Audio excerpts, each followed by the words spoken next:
आशा करता हूँ कि आप सब बहुत अच्छे होंगे। मेरा नाम है विवेकानंद मौर्य। स्टडी इंग्लिश 2.5 में आपका बहुत बहुत स्वागत है।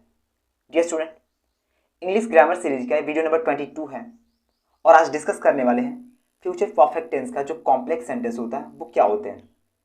मैं बता दूं कि इससे जस्ट पिछले वीडियो लेक्चर में हमने फ्यूचर परफेक्ट टेंस का जो बेसिक कॉन्सेप्ट होता है उससे डिस्कस किए थे। तो आई सजेस्ट कि आप पहले उस वीडियो लेक्चर को देखें, क्योंकि फ्यूचर परफेक्ट टेंस का जो बेसिक कॉन्सेप्ट होता है उसको जाने बिना इसे बेहतर तरीके से हम नहीं समझ सकते।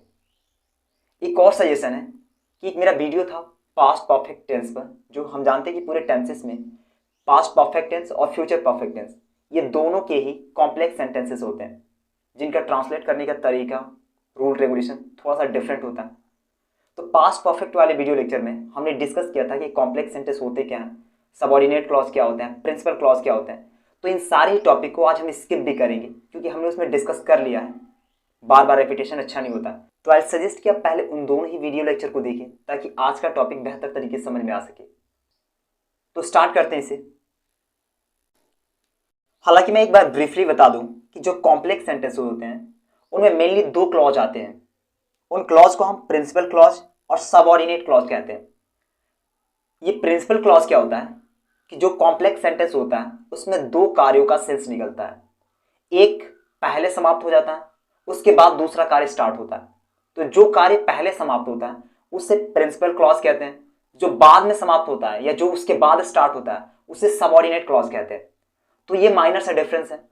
अगर बात करें इसके रूल्स की, तो जो वर्क पहले समाप्त होगा या जो प्रिंसिपल क्लॉज होगा उस क्लॉज का ट्रांसलेशन हम फ्यूचर परफेक्ट टेंस के रूल्स के अकॉर्डिंग करेंगे, यानी उसको फ्यूचर परफेक्ट टेंस में ट्रांसलेट किया जाएगा। जबकि जो कार्य बाद में समाप्त होगा या जो सबऑर्डिनेट क्लॉज होगा उनका ट्रांसलेशन प्रेजेंट इंडेफिनिट के रूल के अकॉर्डिंग किया जाता है। तो ये तो रहा पहला रूल। दूसरा रूल क्या है कि हमने उसमें डिस्कस किया था, यदि आप उन वीडियो लेक्चर को देखें तो शायद आपको याद होगा कि यहां आप देख पा रहे हैं पहले या बाद दो कंजंक्शन होते हैं, इन्हीं से दोनों ही क्लॉज जुड़े रहते हैं। जैसे अगर सेंटेंस को देखिए आप, तो मेरे आने के पहले या फिर बाद वो विद्यालय गया होगा, यानी इसमें जो पहले या बाद शब्द आ रहा है इन्हीं दोनों कंजंक्शन से ये दोनों ही क्लॉज जुड़े हैं।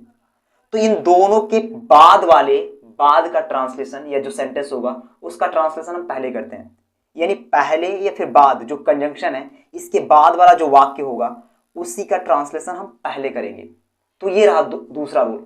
दो ही रूल्स होते हैं, एक कि इनका ट्रांसलेशन अगर प्रिंसिपल क्लॉज होगा तो किस टेंस के अकॉर्डिंग किया जाएगा, जबकि दूसरा रूल है कि इन दोनों ही कंजंक्शन के बाद वाले सेंटेंस का ट्रांसलेशन पहले किया जाएगा, वो चाहे जिस भी क्लॉज में हो। वो प्रिंसिपल क्लॉज हो तो हम ट्रांसलेशन फ्यूचर परफेक्ट टेंस के रूल के अकॉर्डिंग करेंगे, जबकि अगर वो सबऑर्डिनेट क्लॉज हो तो उसका ट्रांसलेशन पास्ट इंडेफिनिट के रूल्स के अकॉर्डिंग करेंगे।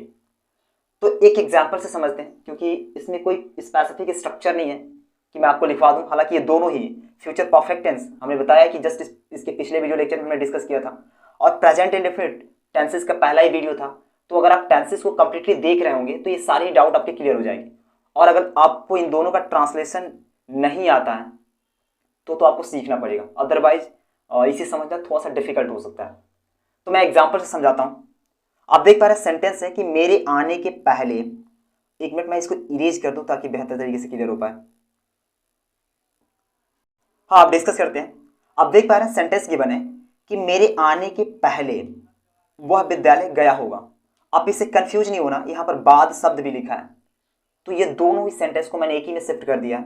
तो पहले एक बार मैं इस वाले कंजंक्शन को लेकर सेंटेंस फॉर्म कर रहा हूं, फिर अगले सेंटेंस में हम बाद वाले कंजंक्शन को लेकर फॉर्मेशन देख लेंगे। तो आप देख पा रहे हैं मेरे आने के पहले वो विद्यालय गया होगा। अब जरा इसको सेंस करें कि इसमें कौन सा वर्क पहले हो रहा है। पहले मैं आ रहा हूं या फिर वो विद्यालय जा रहा है। मेरे आने के पहले वो विद्यालय गया होगा, यानी ये वाला वर्क पहले हो रहा है। मेरे आने के पहले यानी मैं अभी नहीं आ रहा हूं, वो विद्यालय जा चुका है। तो ये वाला वर्क पहले हो रहा है, यानी ये प्रिंसिपल क्लॉज होगा, ये सबऑर्डिनेट क्लॉज होगा। तो हमने ट्रांसलेशन का रूल्स क्या देखा कि जो प्रिंसिपल क्लॉज होते हैं उनका ट्रांसलेशन फ्यूचर परफेक्ट टेंस के रूल के अकॉर्डिंग, जबकि जो सबऑर्डिनेट होते हैं उनका ट्रांसलेशन प्रेजेंट इंडेफिनिट के रूल्स के अकॉर्डिंग। तो ट्रांसलेट करते हैं। ये तो कंफर्म हो गया कि ये प्रिंसिपल क्लॉज, ये सबऑर्डिनेट क्लॉज। और दूसरा रूल क्या है यहां पर कि सेकेंड रूल है कि इन दोनों ही कंजंक्शन के बाद वाले सेंटेंस को ही हम पहले ट्रांसलेट करते हैं, वो चाहे जिस भी क्लॉज में हो। तो हमने देखा था कि ये प्रिंसिपल क्लॉज था। अब देख पा रहे हैं ट्रांसलेशन होगा, he will have gone to school. हमने पहले वाले शब्द को लिया था तो बिफोर, और अब देख पा रहे हैं इसका ट्रांसलेशन पास्ट प्रेजेंट इंडेफिनिट में हुआ है तो आई कम, यानी he will have gone to school before I came. ये वाला जो क्लॉज था ये प्रिंसिपल क्लॉज था। अब देख पा रहे हैं इसका ट्रांसलेशन फ्यूचर परफेक्ट में हुआ है, जबकि ये वाला क्लॉज सबऑर्डिनेट क्लॉज था तो इसका ट्रांसलेशन प्रेजेंट इंडेफिनिट में हुआ है, और ये बिफोर तो कंजंक्शन है। अब एक बार बाद वाले कंजंक्शन का यूज करके हम देख लेते हैं। अगर सेंटेंस कुछ ऐसा हो कि मेरे आने के बाद वह विद्यालय गया होगा, आप देख पा रहे हैं सेंस बदल गया, यानी इसमें मैं पहले आ रहा हूं, उसके बाद वो विद्यालय जा रहा है, यानी मेरे आने के बाद, मैं पहले नहीं ले रहा हूं, मेरे आने के बाद वह विद्यालय गया होगा, यानी ये वाला कार्य पहले हो रहा है अब, और ये बाद में हो रहा है। तो जो पहले होता है उसको प्रिंसिपल क्लॉज कहते हैं, जो बाद में होता है उसको सबऑर्डिनेट कहते हैं। तो ये प्रिंसिपल क्लॉज हो गया, ये सबऑर्डिनेट क्लॉज हो गया। रूल्स क्या है कि इनके बाद वाले सेंटेंस का ही ट्रांसलेशन हम पहले करेंगे। तो आप देख पा रहे हैं वह विद्यालय गया होगा, सबऑर्डिनेट क्लॉज है क्योंकि ये कार्य बाद में हो रहा है, लेकिन ट्रांसलेशन हम क्या रूल्स के अकॉर्डिंग पहले ही करेंगे। तो आप देख पा रहे हैं he goes to school, present indefinite के रूल्स के अकॉर्डिंग, आफ्टर कंजंक्शन है, फिर आई विल हैव कम, कम का थर्ड फॉर्म भी कम ही होता है। तो देख पा रहे हैं इसका ट्रांसलेशन प्रेजेंट इंडेफिनिट में हुआ है, जबकि इसका ट्रांसलेशन फ्यूचर परफेक्ट टेंस के रूल्स के अकॉर्डिंग। कुछ और भी एग्जांपल्स हैं, जैसे उसके खाना खाने से पहले वो खाना नहीं खाया होगा। आप देख पा रहे हैं अगर सेंस करें तो उसके खाना खाने से पहले वो खाना नहीं खाया होगा। अगर आप कुछ सेकंड के लिए नहीं को रिमूव करें या फिर अज्यूम कर लें कि यहाँ पर नहीं नहीं दिया है, तो सेंटेंस कैसा होगा कि उसके खाना खाने से पहले वो खाना खाया होगा, यानी ये वाला वर्क पहले हो रहा है तो ये प्रिंसिपल क्लॉज हो गया, ये सबऑर्डिनेट क्लॉज हो गया। ट्रांसलेशन आप देख पा रहे हैं, she will not have eaten food, यहाँ पर सी नहीं एक्चुअली ही होगा क्योंकि वो खाना नहीं खाया होगा।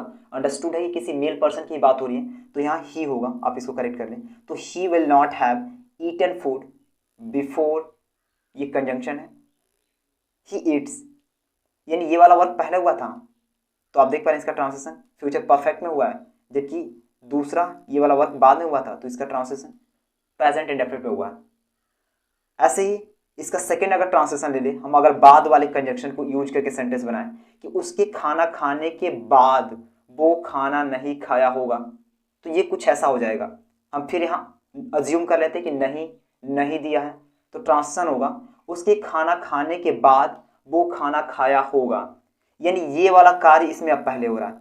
जब बाद आ गया तो ये वाला वर्क पहले हो रहा है, ये वाला वर्क उसके बाद हो रहा है, तो यानी ये प्रिंसिपल क्लॉज, ये सबऑर्डिनेट क्लॉज। लेकिन ट्रांसलेशन का रूल क्या है कि पहले हम इसी वाले सेंटेंस का ट्रांसलेशन, यानी जो पहले या बाद वाले कंजंक्शन के बाद वाला सेंटेंस होता है उसी को पहले ट्रांसलेट करते हैं। तो आप देख पा रहे हैं he does not eat food, he does not eat after he will have eaten, यानी ये प्रेजेंट इंडेफिनिट में हुआ है, ये फ्यूचर परफेक्ट में। तो ऐसे भी बहुत सारे एग्जाम्पल हैं, आप देख सकते हैं यहाँ पर। हालांकि मैं समझ पा रहा हूँ कि यदि इसको पेपर पेन की मदद से समझा जाए तो ये बेहतर तरीके से समझ में आ पाएगा, but I have some lack of resources. But मैं आश्वासन दिला दूँ कि इसके नेक्स्ट वीडियो लेक्चर में हम टेंसेस को बिल्कुल पूरी तरह से खत्म कर चुके होंगे, क्योंकि एक आखिरी topic future perfect continuous tense बचा हुआ है। इसके बाद वाले वीडियो लेक्चर में हम इस पर एक प्रैक्टिस एक्सरसाइज लेके आएंगे जिसमें पेपर और पेन की मदद से हम इसको डिटेल में समझेंगे। तब तक आप बने रहिए हमारे साथ, मिलते हैं नेक्स्ट वीडियो में। Signing off.